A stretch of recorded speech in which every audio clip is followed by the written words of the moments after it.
जय गुरु जी। जय गुरु जी संगत जी। आज हम आपके समक्ष मौजूद हैं गुरु जी की महक ब्लेस्ड बुक रिटन बाय शैली आंटी, सत्संग नंबर 44। आइए सुनते हैं आंटी क्या लिखती हैं हम संगत के लिए। हम में से बहुत सी संगत ऐसी होगी जिनके अंदर गुरु जी की गद्दी लगाते समय जो भाव होने चाहिए उनका एहसास नहीं हो पाता होगा। मैं अपनी ही बात करूं तो मुझे ऐसे भावों का एहसास नहीं था। क्या करूं, इतनी नासमझ हूँ, इंसान हूँ कि जब तक प्रैक्टिकल ना देख लूं तो समझ में नहीं आता। अब यह तो गुरुजी की मेहर है, उनकी कृपा है कि वह मुझे हर चीज़ का एहसास दिलाते हैं। तब जाकर मुझे समझ आती है, जैसा कि हम सब ने संगतों से सुना होता है। मैंने भी सुना था कि जब गुरुजी की गद्दी लगाते हैं, जो भी चोला चढ़ाते हैं वह फ्री साइज़ का हो या अगर सिलवाना है तो गुरुजी के माप का सिलवाना है। कई संगतों के सत्संग सुने थे जिसमें उन्होंने बताया था कि गुरुजी किसी संगत ने कुर्ता पजामा गद्दी पर चढ़ाया था तो उन्होंने अपने माप का बनवा लिया। तो गुरुजी कहते हैं, यह तो मुझे आ नहीं रहा, मैं कैसे पहनूं। इन सब बातों का एहसास मुझे तब हुआ जब हम किसी संगत के घर में सत्संग करने गए। गुरुजी ने ही वहाँ जाने की सेवा दी थी। वहाँ हम गुरुजी की गद्दी लगा रहे थे। तो गद्दी हम जिस तरह से लगा रहे थे, गुरुजी ने ड्रीम में दिखाया कि गुरुजी वहाँ गद्दी पर बैठे हुए हैं और हमने जिस तरह से चोला रखा तो वह गुरुजी ने पहना हुआ था। और फिर हमने जो दुपट्टा दिया वहाँ गुरुजी ही बैठे हुए थे और हम उनके ऊपर दुपट्टा वैसे ही ओढ़ रहे हैं।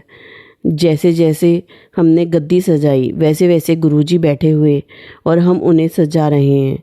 ये सारे दृश्य सामने आ गए। ये सारे दृश्य गुरुजी ने आंखों के सामने दिखाए जो उस दिन हम करके आए थे।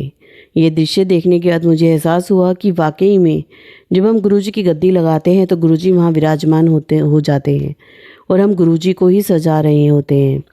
शुक्राना गुरुजी, शुक्राना, इतने निराले निराले एहसास दिलाने का शुक्राना। जय जय गुरुजी।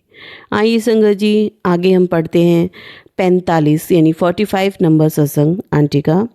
जब हम गुरुजी के चरणों से जुड़ जाते हैं तब हमें गुरुजी से इतना लगाव हो जाता है कि गुरुजी के सिवाय हमें कुछ दिखाई नहीं देता। ये कहीं कि हम देखना ही नहीं चाहते, गुरुजी के रंग में ही रंगे रहना चाहते हैं। कई बार तो हम ऐसे दीवाने हो जाते हैं कि अपनी जिम्मेदारियों को भी अनदेखा कर देते हैं। अपने कर्मों की तरफ ध्यान ना देते हुए गुरुजी की लीला, गुरुजी के रंग में रंगे रहते हैं। मेरी भी स्थिति कुछ ऐसी ही थी। ना तो घर का काम करने की इच्छा होती, ना ही बच्चों की तरफ ज़्यादा ध्यान देने की इच्छा होती। बस ज़रूरत के काम किए और गुरुजी के रंग में रंगे रहे। इस तरह से हमारी गृहस्थी पर असर आना शुरू हो गया था। बच्चे भी चिड़चिड़े और घर के बाकी सदस्य भी नाराज दिखने शुरू हो गए।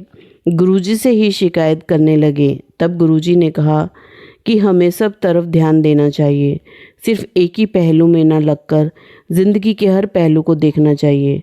गुरुजी की इतनी कृपा है अपनी संगतों पर कि उनकी छोटी से छोटी गलतियों को भी सुधार देते हैं अपनी लीला से। शुक्राना गुरुजी, शुक्राना। सही पथ पर चलाने का शुक्राना, हमेशा साथ निभाने का शुक्राना, हर पल साथ रहने का शुक्राना। जय जय गुरुजी, जय जय गुरुजी।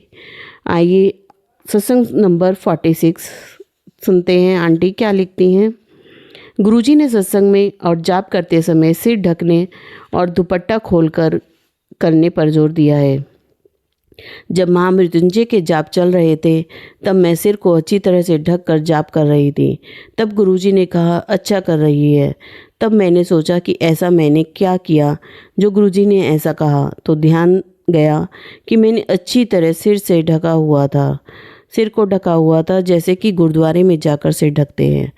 एक बार मुझे ड्रीम आया कि मैं और गुरुजी सड़क पर चल रहे हैं और मुझे दिखा रहे हैं कि दुपट्टा कभी मैंने साइड पर लिया होता है, कभी अपने गले के साथ चिपकाया होता है या कभी दुपट्टा लिया ही नहीं होता। तब गुरुजी कहते हैं, तुम्हारे पास अपना दुपट्टा है भी कि नहीं। मैं कहती हूँ गुरुजी मेरा ही दुपट्टा है। तब गुरुजी ने डांट के कहा कि तुम सत्संग पर ऐसे ही आ जाती हो बिना दुपट्टे के। तब गुरुजी ने कहा जब भी सत्संग पर आती हो दुपट्टा खोल कर के आया करो। शुक्राना गुरुजी। जय जय गुरुजी। जय गुरुजी संगत जी। जय गुरुजी। आइए सत्संग नंबर 47 पढ़ते हैं। हम संगत पर सुख दुख का प्रभाव बहुत जल्द आता है। सुख के समय हम इतना खुश हो जाते हैं कि खुशी समेटे नहीं सिमटती, और दुख के समय इतने दुखी हो जाते हैं कि हर कोई हमारा चेहरा पहचान कर समझ जाता है कि इस समय हमारी क्या दशा है। ऐसे ही एक आंटी थी जिन पर नेगेटिविटी का बहुत प्रभाव था और अपनी परेशानियों में इतनी डूबी थी कि वह उदास रहना शुरू हो चुकी थी, बल्कि टूट ही चुकी थी। जब हम ऐसी स्थिति में होते हैं तो दिमाग हमेशा गलत ही सोचता है, उल्टा ही सोचता है। अब गुरुजी की संगत पर जितनी भी परेशानी आ जाए, गुरुजी यही अरदास करती हैं, गुरुजी हमें इस दुविधा से बाहर निकालो और हमें अपने चरणों में लगाओ। ऐसे ही एक संगत गुरुजी से अरदास कर रही थी, अपनी परिस्थितियों से जूझते हुए। जो इधर गुरुजी ने उन आंटी के लिए मैसेज दिया कि गुरुजी का जो व्हाट्सएप ग्रुप जिसमें वह आंटी थी, गुरुजी ने कहा कि यह आंटी कोई भी मैसेज पढ़ती ही नहीं। अगर ये सारे मैसेज पढ़ती हो तो आज ये स्थिति ना होती। फिर गुरुजी ने कहा आज से इस ग्रुप में जितने भी मैसेज आते हैं उन सबको ज़रूर पढ़ना है। अगर वह आंटी ऐसा करती हैं तो जल्दी ही अपनी परिस्थितियों से बाहर आ जाएंगी। उन्होंने ऐसा ही करना शुरू किया। गुरुजी का हुक्म मानते हुए सोने से पहले वे सारे मैसेज पढ़कर सोती। कुछ ही दिनों में उन्हीं की सोच बदल गई तो परिस्थितियाँ बदल गईं, और गुरुजी को समर्पण करने के पश्चात तो ज़िंदगी में कोई दुख रहता ही नहीं। देखते ही देखते वह आंटी जो डिप्रेशन की अवस्था में जा रही थी, कुछ ही दिनों में नॉर्मल हो चुकी थी। तब जाकर उन आंटी को महसूस हुआ गुरुजी हमारा कितना ध्यान रखते हैं, किस तरह हमें सही राह दिखाते हैं। उनके मैसेज के पीछे क्या राज छिपा होता है यह तो बाद में ही समझ आता है। मैसेज पढ़ कर आंटी इतनी पॉजिटिव हो गई कि हर परिस्थिति को सकारात्मक रूप से लेना शुरू कर दिया। परेशानियां अपने आप ही छूमंतर हो गई। शुक्राना गुरुजी, शुक्राना अपने संगतों पर इतनी मेहर करने का शुक्राना। जय जय गुरुजी। जय जय गुरुजी। शुक्राना गुरुजी, शुक्राना।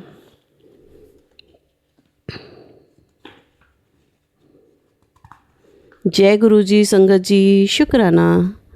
लख लख बार शुक्राना गुरुजी। शुक्राना संगत जी मेरे साथ बने रहने के लिए। इसी तरह बने रहें आंटी के और सत्संग के लिए। जय गुरुजी।